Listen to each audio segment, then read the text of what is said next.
사도 바울의 삶을 보면 시간이 지날수록 그 삶이 나아지지 않아요. 그리고 시간이 지날수록 그 삶이 더욱 어려워지고 고난 속으로 들어가는 것을 알 수가 있습니다. 우리 예수님의 삶을 보아도 예수님의 삶도 시간이 지나면 지날수록 더 고난 속으로 들어가게 되고, 예수님의 제자들도 시간이 지날수록 그 삶이 나아지는 것이 아니라 그리스도의 고난을 따라서 더욱더 고난 속으로 들어가는 것을 우리가 볼 수가 있습니다. 가장 예수를 잘 믿었다라고 하는 사람들 중에 한 명인 이 사도 바울의 삶을 볼 때에 그의 삶에 부귀와 영화는 너무 거리가 멀다라는 것입니다. 사도 바울이 예수님을 사랑하면 사랑할수록 고난이 왔지, 이 땅에서의 부귀와 영화가 오지 않았다라는 거예요. 그럼에도 불구하고 사도 바울은 그 길을 일탈하지 않았어요. 그리고 그 길을 끝까지 걸어갔습니다. 사도 바울은 어떻게 그렇게 할 수가 있었을까? 그것은 그 마음에 예수 그리스도가 계셨기 때문이다 라는 것입니다. 그 예수 그리스도를 통해서 말할 수 없는 하나님의 사랑을 이 사도 바울이 느꼈기 때문에 이 사도 바울은 끝까지 주님이 걸어가신 길을 걸어갈 수 있었다라는 것입니다. 제가 어려서부터 청년까지 엄청나게 방황을 많이 한 사람입니다.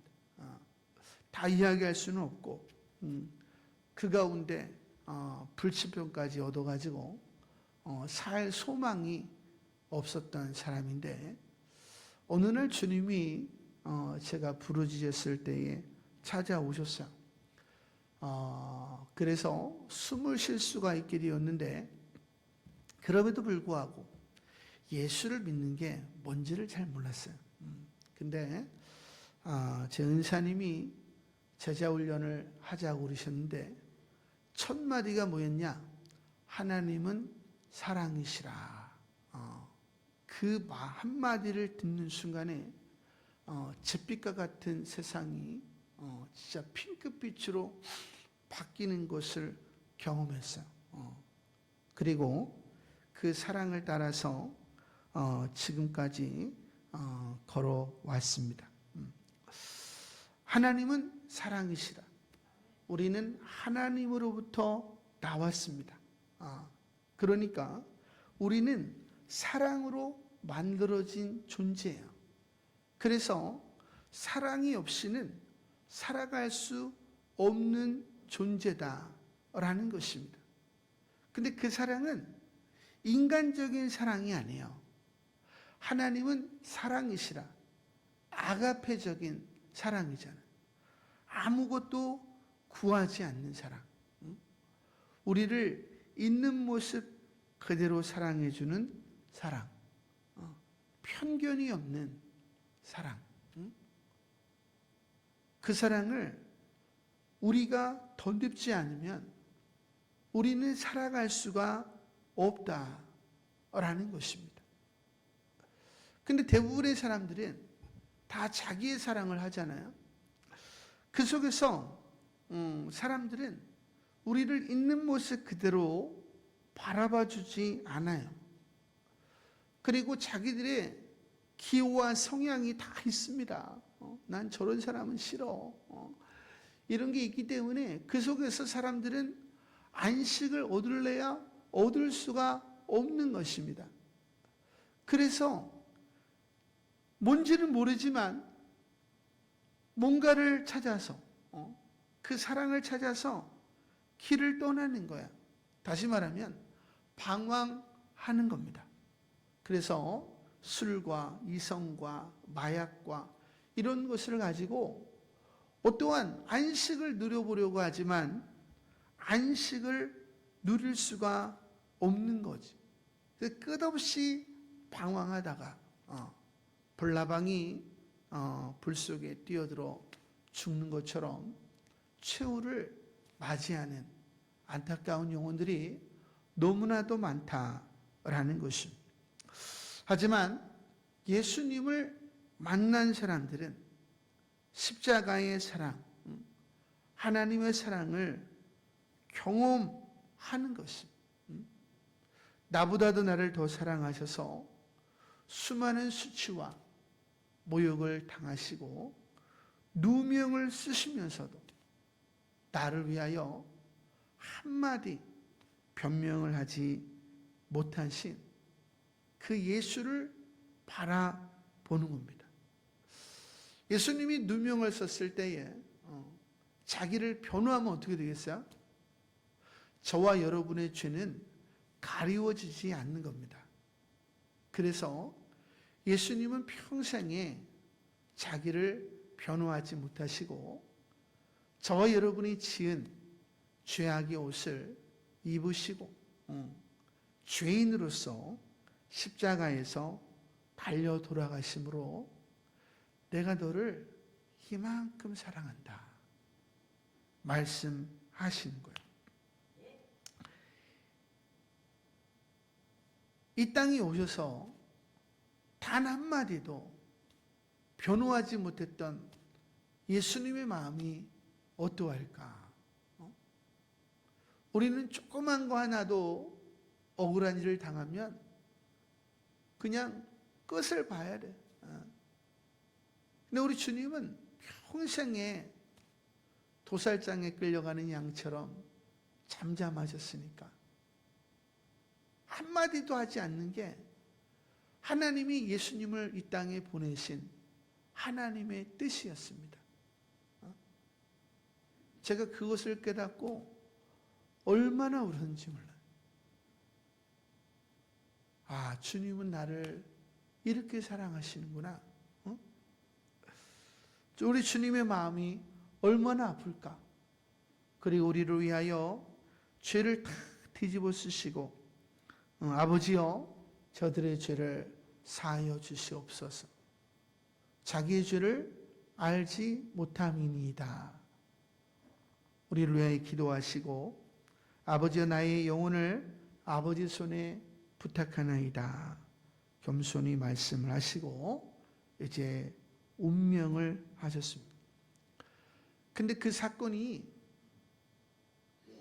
사도 바울 자신을 위한 사건이었다는 것을 다메섹에서 깨달은 순간부터 사도 바울은 그 사랑에 목말라서 그 사랑을 쫓아가는 신앙이 되었다라는 것입니다. 우리가 왜 세상 사람들보다 못한 삶을 살면서도 이 십자가의 길을 일탈하지 아니하고 이 길을 걸어가는가? 그것은 그 십자가의 사랑이 이 땅의 부귀영화보다도 더 우리를 행복하게 하기 때문이다 라는 것입니다. 인생은 나온 곳으로 돌아가는 것, 그것이 인생이에요. 우리는 사랑으로부터 나와서 다시 사랑을 찾아서 아버지께로 돌아가는 인생이다 라는 것입니다. 그러니까 믿음 생활이라고 하는 것은 우리가 예수를 믿고 부귀영화를 누리는, 좀 더 잘 살고 좀 더 높아지고 좀 더 얻는 것이 아니라는 거야. 믿음 생활이라고 하는 것은 나를 향하신 그 하나님의 사랑을 배워가는 것, 그것이 믿음 생활이다 라는 거예요. 그래서 우리가 연인들이 보면 이제 연인이 너무 사랑해 줬어요. 근데 연인은 이미 벌써 죽었어요. 근데 그 연인과 걸었던 길을 걸으면서 연인이 나를 얼마나 사랑했는지 그거를 떠올리고 통곡을 하는 거죠. 믿음 생활이라고 하는 것은 그런 거예요. 주님이 나를 위하여 걸어가신 그 발자국에 내 발자국을 딱 맞춰보는 겁니다. 그리고 그 발자국에 딱 맞추면 어떤 일이 일어나요? 수치와 모욕이 오게 돼 있어요. 그 속에서 주님이 어떻게 나 같은 인생을 위하여 이 길을 걸어가셨는가, 이렇게 통곡을 하게 되는 겁니다. 그래서 고난이 오지만 그것이 고통이 되는 것이 아니라 은혜가 되고 감사가 되고 사랑이 되는 거예요. 그래서 우리가 그 길을 계속해서 걸어가는 것, 그것을 믿음 생활이다 라는 것입니다. 그러니까 우리가 주님이 걸어가신 길을 내가 걸어가면 무조건 말을 들어야 돼. 무조건 수치와 모욕을 당해야 되고 무조건 누명을 써야 됩니다. 그리고 무조건 더 나아가면 매맞음의 자리, 옥에 갇히는 일을 더 나아가서 죽음이 눈앞에 놓이고 이제 순교의 자리까지 이제 나아가게 되는 일들이 일어나게 되는 겁니다. 그러니까 믿음 생활이라고 하는 것은 뭐 높아지고 뭘 얻고 살고 그런 게 아니에요. 근데 한국교회와 세계교회는 언젠가부터 이상한 종교가 되어져 버리고 말았다라는 것입니다. 그 주님의 사랑을 알기 위하여 십자가의 길을 걸어가는 것이 아니라 예수를 믿고 뭘 좀 얻고자 하고 좀 높아지고자 하고 살고자 하는 종교로 전락해 버렸다라는 것입니다. 그것은 예수를 사랑하는 게 아니에요. 그것은 십자가의 원수로 살아가는 것입니다. 여러분이 예수를 통해서 그런 것을 얻고자 한다면 또 다른 누군가도 예수를 믿고 그런 것을 얻으려고 하겠죠. 그러면 그 영혼을 어떻게 하는 거야? 망치는 거죠. 그것이야말로 십자가의 원수로 행하는 것이다. 하지만 많은 그리스도인들은 그 사실을 모르고 어제도 오늘도 내일도 그것을 위하여 예배를 드리고 봉사하고 전도하고 이런 일을 끊임없이 행한다라는 것입니다. 예수님 우리에게서 뭔가를 얻으려고 그 길을 걸어간 게 아니에요. 예수님은 여러분 자신을 얻기 위해서 그 길을 걸어가신 겁니다.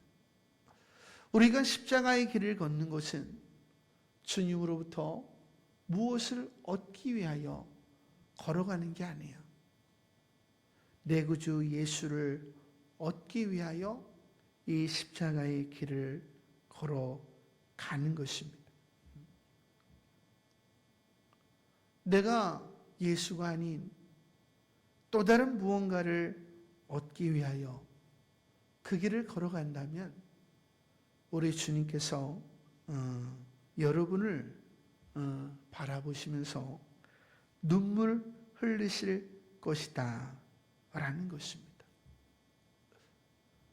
주님이 여러분을 위하여 그 길을 걸어가신 것처럼 하나님은 여러분이 신랑 되신 예수를 얻기 위하여 십자가의 길을 걸어가시기를 원하신다라는 거예요.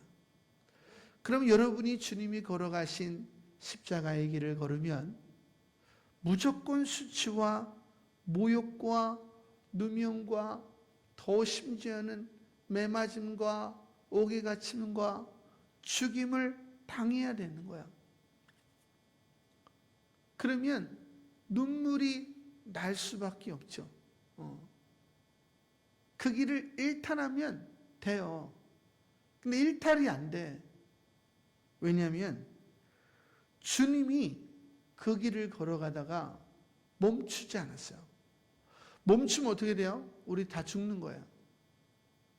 근데 주님이 나를 살리시려고 그 길을 멈추지 않았기 때문에 그 사랑이 나로 하여금 멈추지 못하게 하는 거예요.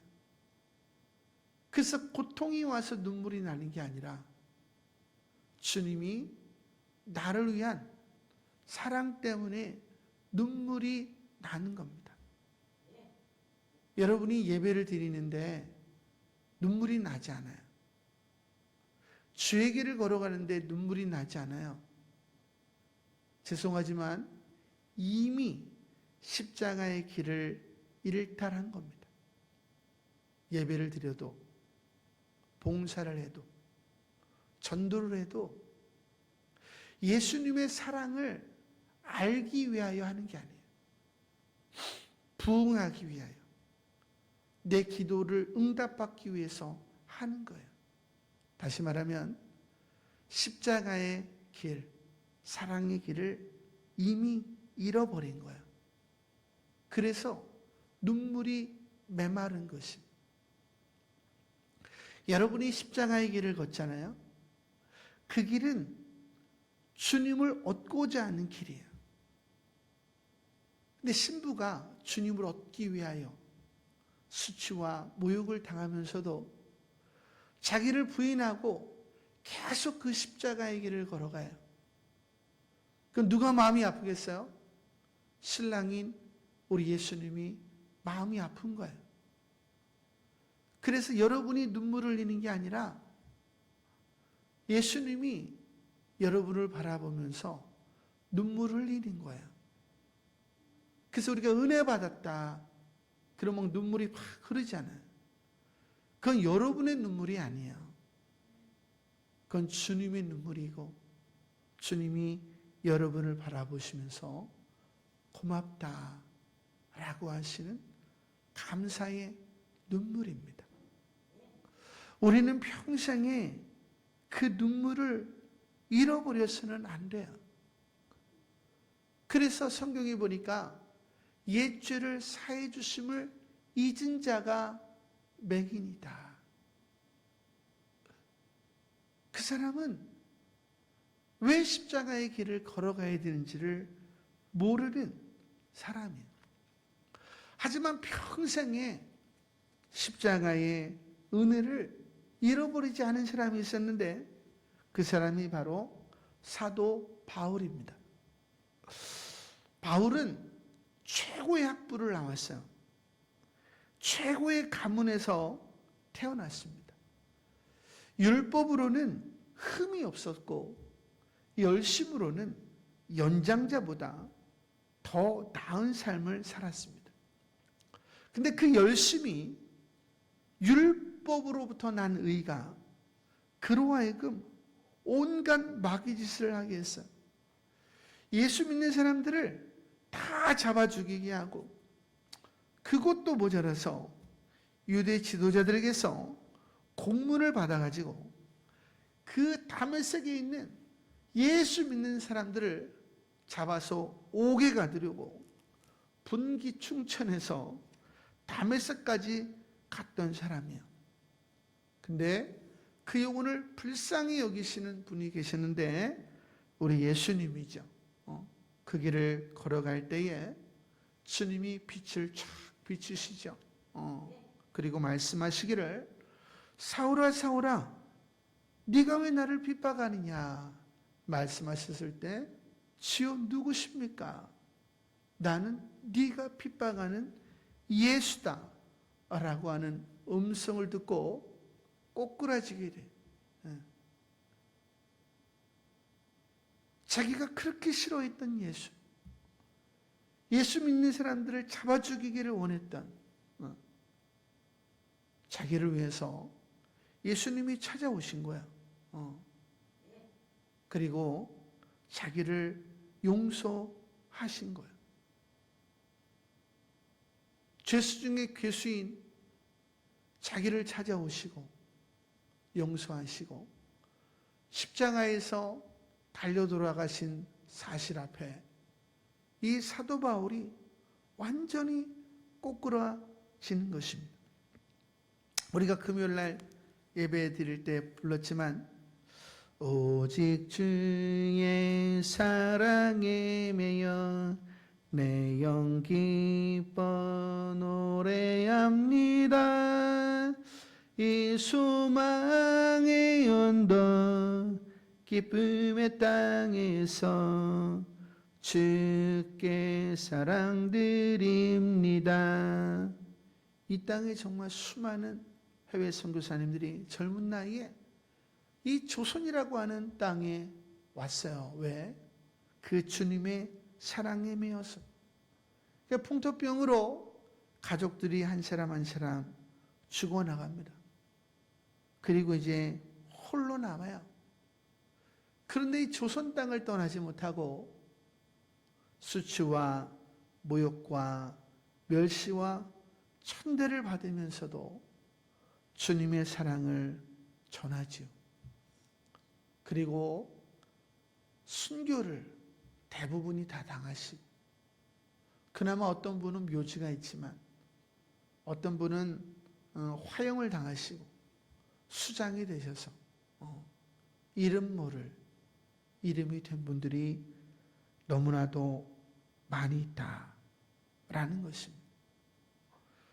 우리는 그분들의 눈물과 희생을 통해서 예수님을 알게 되었고 참 사랑을 알게 되었다라는 것입니다.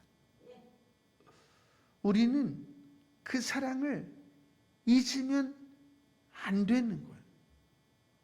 우리는 그 사랑을 알기 위하여 기도하고 예배를 드리고 자기를 부인하고 십자가를 짊어지고 나아가는 사람들이지. 부귀와 영화를 얻기 위하여 예수를 믿는 사람들이 아니다라는 것입니다. 그래서 주님의 사랑을 찾아 떠나는 사람들을 빛이다, 소금이다 이야기하는 거예요. 빛은 자기를 태워야 빛을 내죠. 소금은 자기를 녹여야 소금의 맛을 낼 수가 있습니다. 예수님이 자신을 위해서 자신을 태우시고 녹이신 것처럼 우리가 그 사랑을 알고자 나를 태우고 녹이는 사람, 주님의 사랑을 찾아 떠나는 사람을 빛이다, 소금이다 이렇게 이야기하는 겁니다. 여러분은 지금 예배를 드리러 교회에 오셨는데 여러분은 빛이세요? 그리고 소금이십니까? 우리가 우리 신앙을 한번 돌아봐야 되는 것이고, 예수님께서 말씀하시기를 너희는 세상을 향한 그리스도의 편지, 사랑의 편지래요. 그리고 그리스도의 향기래요. 향기가 멀리 가려면 어떻게 되는지 아세요? 백합화, 예수님을 보통 백합화라고 표현하는데 백합화가 향기가 나지만 백합화가 상처를 입으면 그 향기가 멀리 갑니다. 다시 말하면 자기를 태우고 녹이지 않고선 우리가 예수 그리스도의 사랑을 전할 수가 없는 겁니다.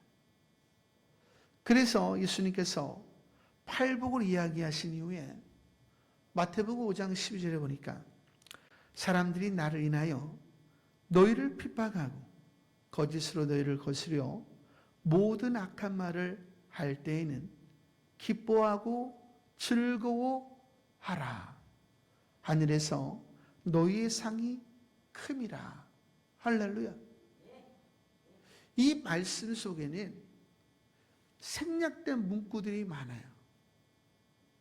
주님을 사랑하는 사람들은 그 생략된 문구를 영으로 찾아냅니다.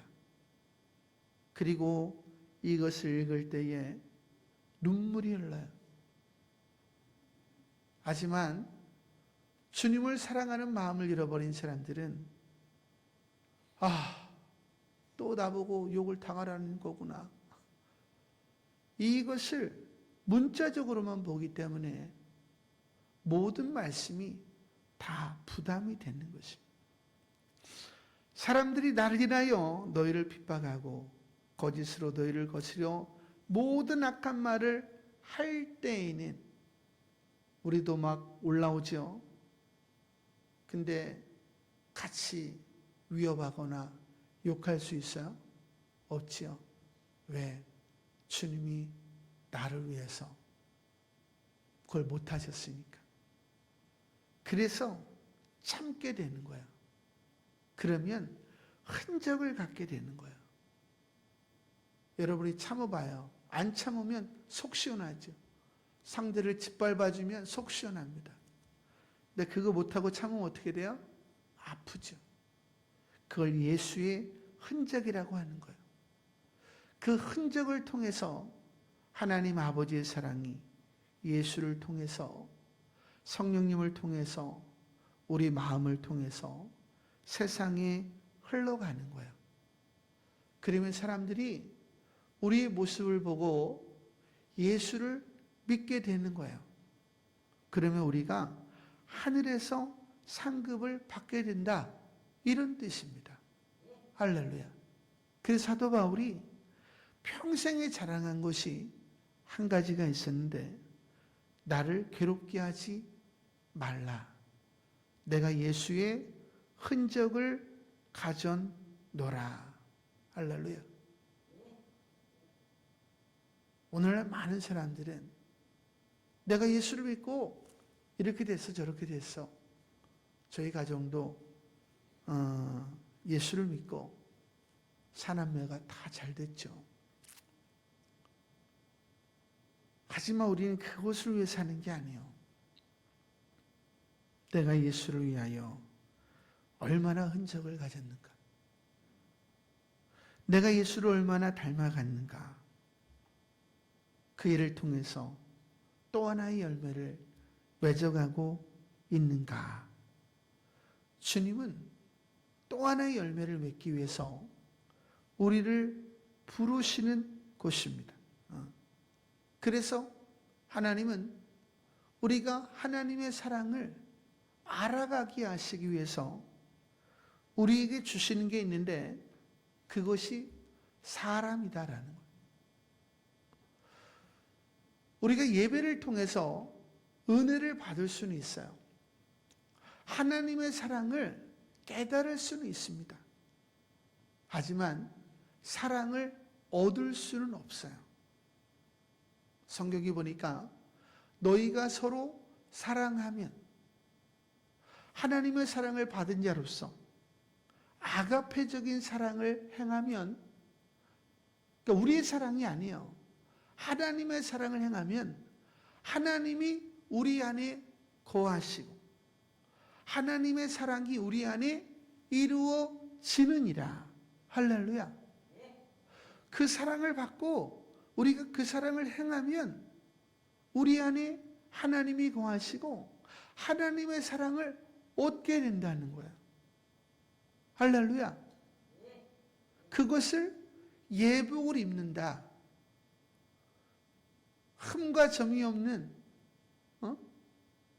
예복을 준비한다. 신부로 단장한다. 주님 만날 준비를 한다. 이렇게 이야기를 하는 것입니다. 근데 베드로가 이 사실을 알았어요, 몰랐어요? 몰랐어요. 수제자인데도 머리가 되고 싶었어. 교회 안에 머리 되고 싶은 사람 엄청 많습니다. 끊임없이 말해. 모든 일에 다 관여하고. 누가 그랬어요? 베드로가 그랬어요. 그러니까 사랑이 없으니까 어떻게 해요? 십자가 앞에서 예수를 배반했다. 베드로가 은혜를 모르는 사람이에요? 아는 사람이지. 근데 사랑이 없기 때문에 배도하게 된 거예요. 신사참배 때 그 목사님들이 은혜를 몰랐어요? 성도들이 은혜를 몰랐습니까? 아니죠. 내가 너희를 사랑한 것 같이 너희도 서로 사랑하라. 수치와 모욕과 누명을 쓰면서도 견디어내는 삶을 살지 않은 거예요.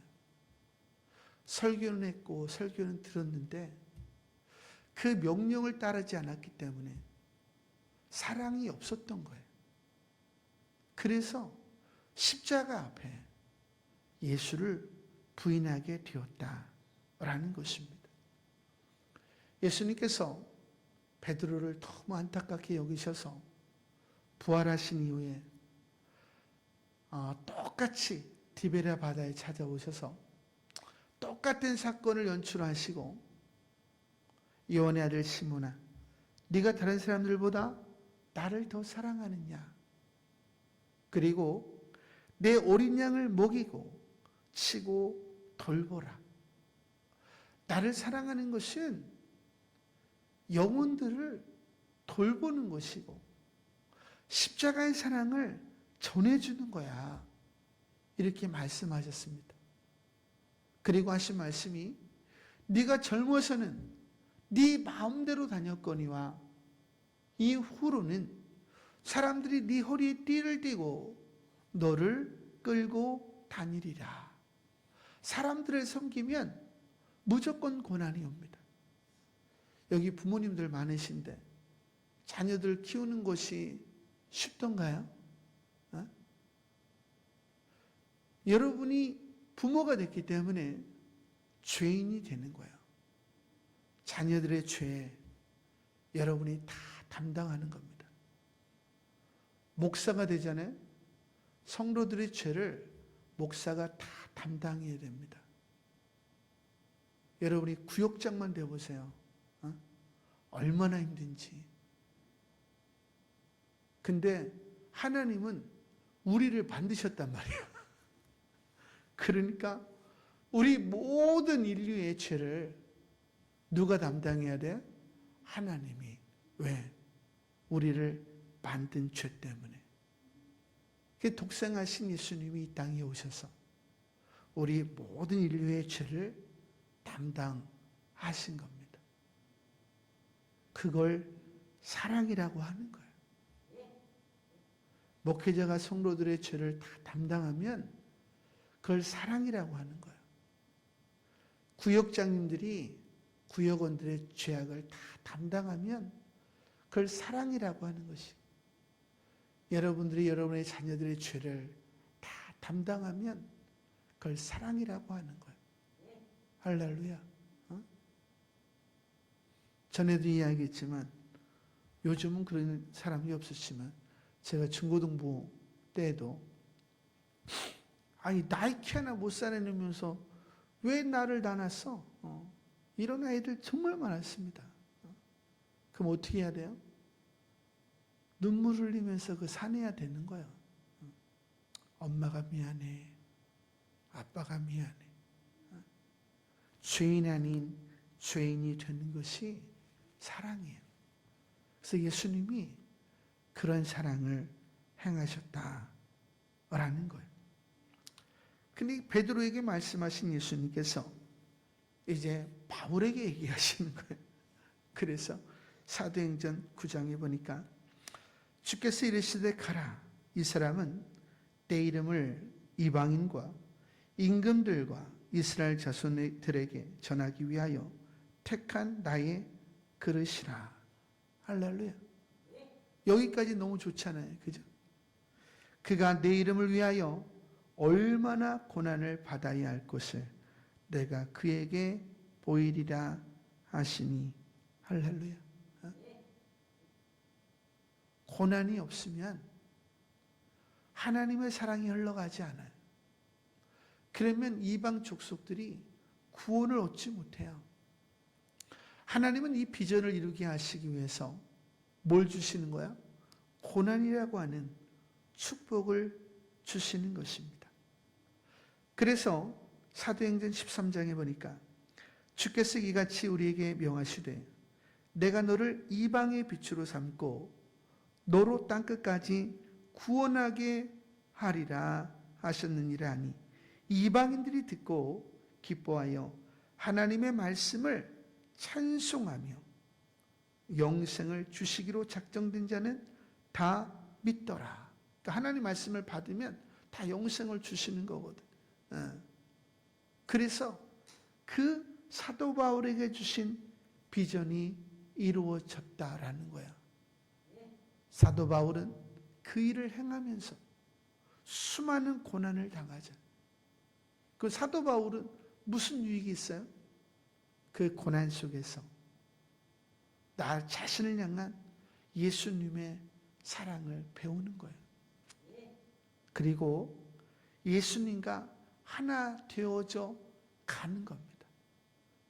그리고 우리는 무슨 수많은 영혼을 주께로 인도하는 거, 그것도 좋지만 가장 궁극적인 것은 내가 예수와 사랑에 빠지게 되는 거예요. 정결한 신부가 되는 겁니다. 결국 믿음 생활이란 뭐야? 더욱 정결한 신부가 되기 위하여 십자가의 길을 떠나는 것, 그것이 믿음 생활이다. 제가 한 가지 묻겠습니다.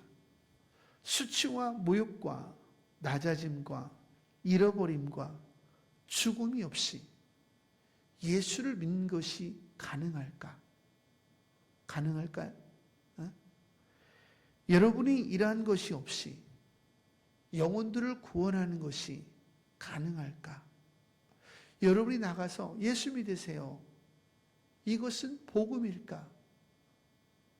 여러분의 마음에 주님을 향한 뜨거운 사랑이 있으면 복음이 되는 것이고, 그 사랑이 없으면 복음이 안 되는 겁니다.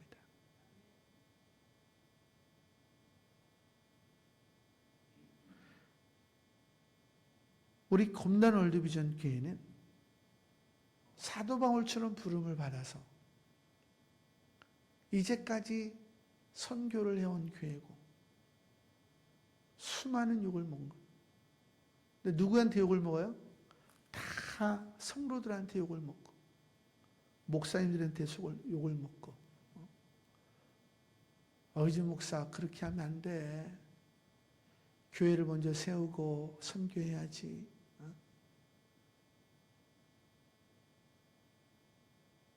나가서도 욕하고 들어와서도 욕하고 새로운 사람 오면 욕하고 나가면서 욕하고. 여러분이 그것을 다 참고 선교해 보세요. 눈물이 나지 않는지. 이곳에 올 때 주님이 두 가지를 말씀하셨어요. 한 가지는 지극히 혐오스러운 영혼도 품어내는 교회가 되라. 그건 제가 예전에 한번 이미 설교를 드렸으니까 들어보시고. 큰 십자가를 짊어질 자가 누구냐? 야, 저쪽 교회에서도 극한 고난을 경험했는데 큰 십자가를 짊어질 자가 누구냐? 근데 이번에 제가 그 사실을 깨달았어요. 더 큰 고난이 오니까 제 안에 숨어있는 불순종 있잖아요. 악한 동기들이 드러나는 거예요. 제가 생각해도 제가 싫을 정도로 그런 게 드러나요. 할렐루야. 이게 드러나지 않으면 어떻게 되는 거야? 더 멀리 복음을 전할 수가 없는 것입니다. 하나님께서 나를 더욱 정결한 신부 만드시기 위해서 고난을 주시고 계시구나. 이거를 깨달았어요. 그러니까 제가 정결한 신부가 되어지고 우리 성도님들도 정결한 신부가 되어지면 어떻게 하게 됐어요? 다시 살아나게 되는 겁니다. 모든 것의 파동을 이루는 거야. 올라갔다가 내려갔다 올라갔다 내려갔다. 올라갈 때는 사람들이 와, 내려갈 때는 사람들이 에. 근데 누구만 남아요? 진실한 사람만 남아요. 그래서 다시 부흥을 일으켜요. 와, 또 내려가면 에. 쭉정이들은 다 나가는 거예요. 그리고 다 와, 쭉정이들은 또 나가는 거예요. 하나님께서 쭉정이와 알곡을 고난을 통해서 나누시는구나. 이거를 알게 됐어요. 그러니까 고난이라고 하는 것은 우리가 두려워할 필요가 없는 겁니다. 하나님께서 하나님의 나라에 들어갈 사람들을 선별하기 위해서 주시는 것일 뿐이다 라는 거죠. 우리는 열방뿐만 아니라 이 검단을 정화시키기 위하여 온 교회입니다.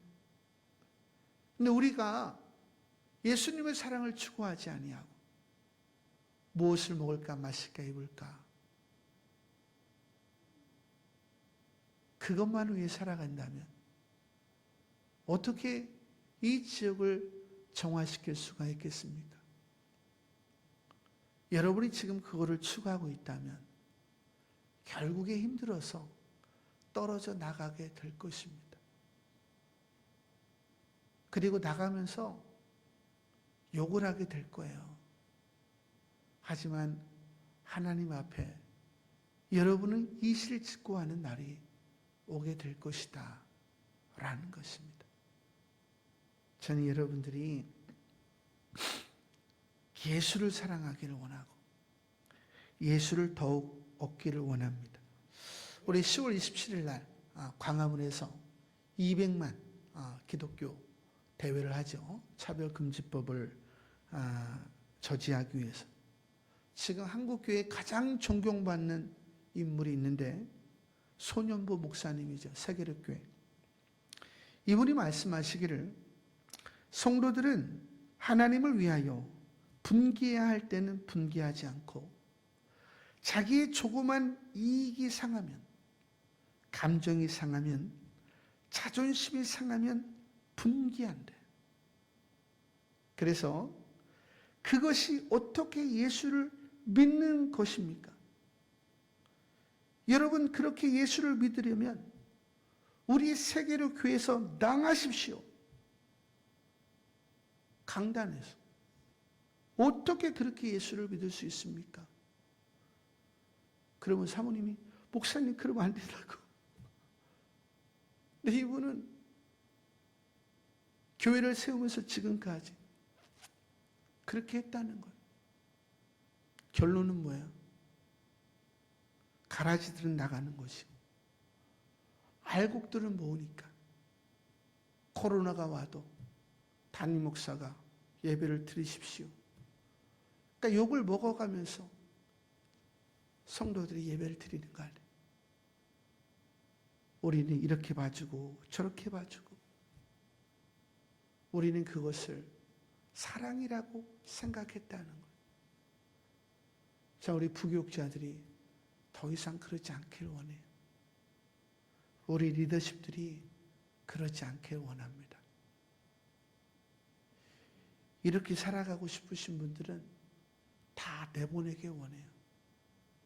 그 한 사람이 교회를 다 더럽히는 겁니다. 누룩 하나가 온 빵을 부풀게 하는 것처럼 다 부풀게 하는 거예요. 이제 우리는 준비할 시간이 얼마 없다라는 것을 우리는 시대를 통해서 우리는 보고 있다라는 겁니다. 자, 오늘 본문으로 들어가서 사도 바울은 주의 사랑에 배어서 1차, 2차, 3차 전도 여행을 떠났습니다. 자기가 사랑하는 유대인들을 뒤로하고. 할렐루야. 유대인들이 주께로 돌아올 수만 한다면 내가 그리스도에게 끊어질지라도 원하는 바로다. 그러니까 얼마나 자기 민족을 사랑하는 거야. 하지만 그걸 다 뒤로하고 이방을 향해서 길을 떠났는데 1차, 2차, 3차가 더해질수록 고난이 더해지고 핍박이 더해지고 3차를 마치자마자 주님이 예루살렘으로 들어가라. 핍박과 환난과 결박이 너를 기다리리라. 하나님 나에게 어떻게 이럴 수가 있어요? 우리 항변하죠. 근데 사도 바울은 예수님의 사랑을 알기 원했어요. 그래서 주님의 죽으심을 본받기 원했어요. 아, 내가 저 예루살렘에 들어가면 더 고난을 당할 수가 있고 내가 예수님을 더 그 사랑을 알 수가 있겠구나. 그리고 그 핍박을 두려움을 뒤로하고 예루살렘으로 들어가죠. 마음에 주님을 알아가고자 하는 사람이 있는가 하면 주님이 주신 것에 관심이 많은 사람이 많이 있다라는 것입니다. 결국 주님의 뜻대로 사도 바울은 예루살렘에 와서 자기가 어떻게 예수를 믿었는지 그리고 예수가 그리스도임을 증거하자마자 오늘 10절에 보니까 큰 분쟁이 생기니 천부장은 바울이 그들에게 찢겨갈까 하여 군인을 명하여 내려가 무리 가운데서 빼앗아 가지고 영내로 들어가라 하니라. 할렐루야. 여러분이 주의를 할 때 고난이 더해지는 것, 이것이 은혜다라는 겁니다. 여러분이 연을 날려요. 바람이 불지 않으면 연을 날릴 수 있을까요? 날릴 수 없습니다. 연을 멀리 날리고 싶어요. 작은 바람이 연을 멀리 날릴 수 있을까요? 날릴 수 없습니다. 하나님은 지금 바울을 어디까지 보내기 원하는 거야? 땅끝까지, 로마를 지나 땅끝까지 보내기를 원하는 겁니다. 그러면 더 거센 비바람이, 고난이, 핍박이 불어야 되는 거예요. 할렐루야. 그래서 11절에 보니까 그날 밤에 주께서 바울 곁에 서서 이르시되 담대하라. 내가 예루살렘에서 나의 일을 증언한 것 같이 로마에서도 증언하여야 하리라. 그래서 로마에서 가이사 황제 앞에 예수를 전하는 역사가 일어나잖아요. 그죠? 근데 거기까지 하려면 어떻게 해야 돼? 여기 보니까 날이 새매 유대인들이 당을 지어 맹세하되 바울을 죽이기 전에는 먹지도 아니하고 마시지도 아니하겠다 하고 이같이 동맹한 자가 40명이더라. 할렐루야. 그러면 심장이 떨립니다. 이건 심장이 떨려본 사람만 알아요. 그런데 이 속에서 우리가 일탈하고자 하는 마음이 막 생겨요. 하지만 그리스도의 사랑이 붙잡아 줍니다. 그리고 결국에는 결단해요. 내가 죽으면 죽으리라. 이게 오늘 우리가 날이 저물어 갈 때 그 고난 속에서 뜻을 정하고 나를 드리는 것, 그때가 하나님의 때다. 그때가 하나님이 역사하시는 때다 이런 뜻입니다. 그래서 헬리콥터는 문 열고 다녀도 추락하지 않아요. 신앙이 어리신 분들은 잘 추락하지 않아요. 지저분해도. 근데 비행기는 조금만 구멍만 있어도 뻥 터져버려요. 하나님이 멀리 보내셨어요. 그곳은 핍박이 있는 곳입니다. 고난이 있는 곳이. 정결하지 않으면 예수 믿다가 배반하는 곳이에요.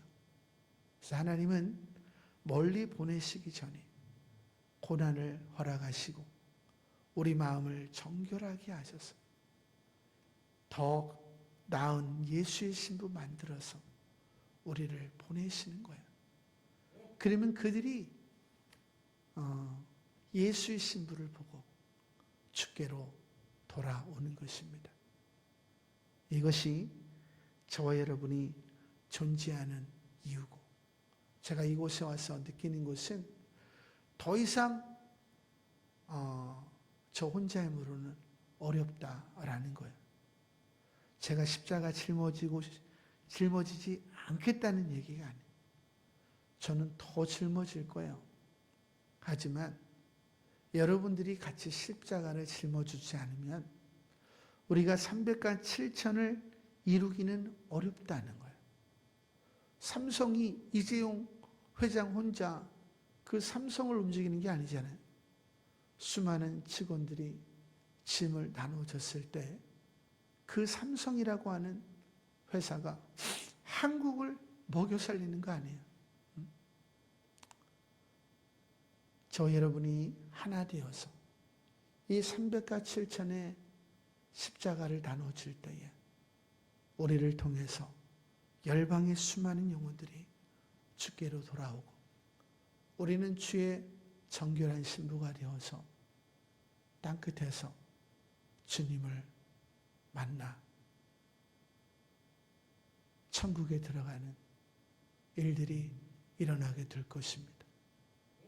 저는 우리 검단 월드비전 교회가 그런 교회가 되기를 원하고 정말 진심으로 주님을 사랑하는 사람, 고난이 와도 마음을 더욱 정하고 자기를 들을 줄 아는 그런 분들이 가득 차서 주님의 소원을 이루어드리는 교회가 되기를 소망합니다.